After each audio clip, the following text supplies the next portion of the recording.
Il existe un lieu qui détruit les histoires. Ce n'est pas qu'il soit opposé ou seulement indifférent à la parole. Il la produit, au contraire, et la détruit dans un même mouvement. Ce lieu n'existe que d'être traversé. Je suis né sans espoir de guérison. J'ai passé mon enfance dans un lit. Les chants venaient buter contre le mur de notre maison en bordure du village. J'ai su parler à l'âge où les enfants font leurs premiers pas. Mes mots ont été mes bras et mes jambes. Ce que je ne pouvais pas accomplir moi-même, me saisir des objets, me déplacer. J'en chargeais les autres par le langage. Mais il y avait une chose à m'apporter que je refusais de faire. Lire. Car la voix de ma mère à mon chevet dépassait en mélodie les pauvres inflexions que j'aurais pu donner à mes propres lectures. J'ai grandi dans cette voix qui me lisait les livres que j'aimais. Couvert de fractures, j'ai toujours mal. Ma mère me lisait l'Ancien Testament pour distraire ma douleur, des histoires magnifiques de sacrifices, de batailles. Je sortais ainsi d'Égypte plusieurs fois par semaine. Je traversais la mer Rouge. Je voyais Pharaon englouti par les flots, la tour de Babel s'effondrer, Goliath mordre la poussière, Abraham lever son poignard, Dieu sur la montagne sculpter les tables de la loi. Ces histoires ne m'auraient pas produit un tel effet si je les avais lues moi-même. Je portais alors un casque muni d'une jugulaire qui bloquait mon menton. Cette cuirasse protégeait mon crâne, car je m'étais fracturé à plusieurs reprises en heurtant ma tête au barreau de mon lit durant mon sommeil.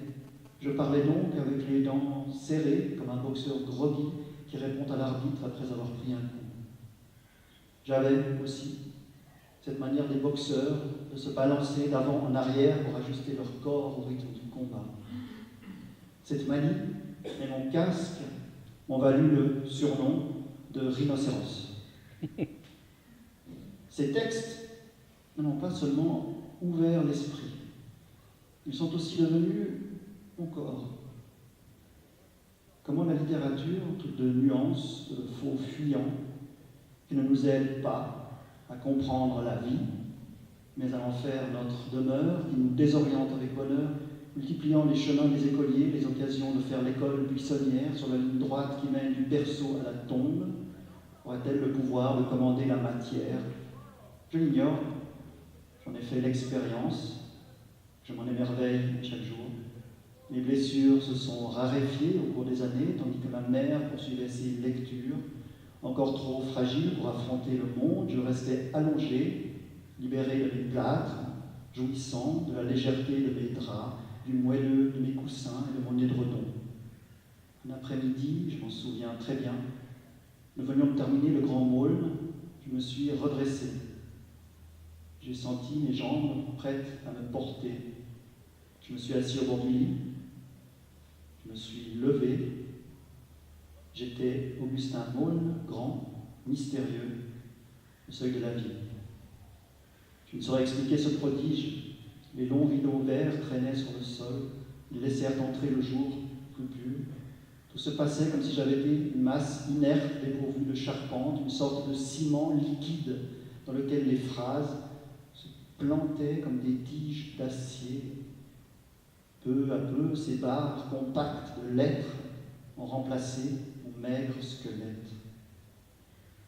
Me voici à Shanghai. Bruit de la circulation, bousculade.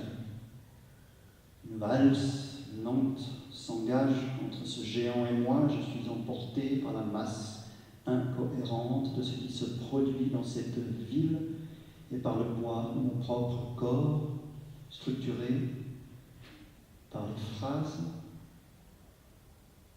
Tout se passe comme si je trouvais un double dans chacun des immeubles qui m'entourent, comme si nous étions coulés dans le même moule, comme si nous étions des édifices emplis de voix humaines, un grand vide dans une enveloppe de béton armé. Il existe peut-être un lieu qui détruit les histoires. Il existe surtout des histoires qui choisissent d'investir les lieux les plus improbables. Merci beaucoup. Je porte toujours un casque, on voit. La jugulaire est interne. Oui, cette image du rhinocéros, de l'enfant malade qui est comparé à un rhinocéros.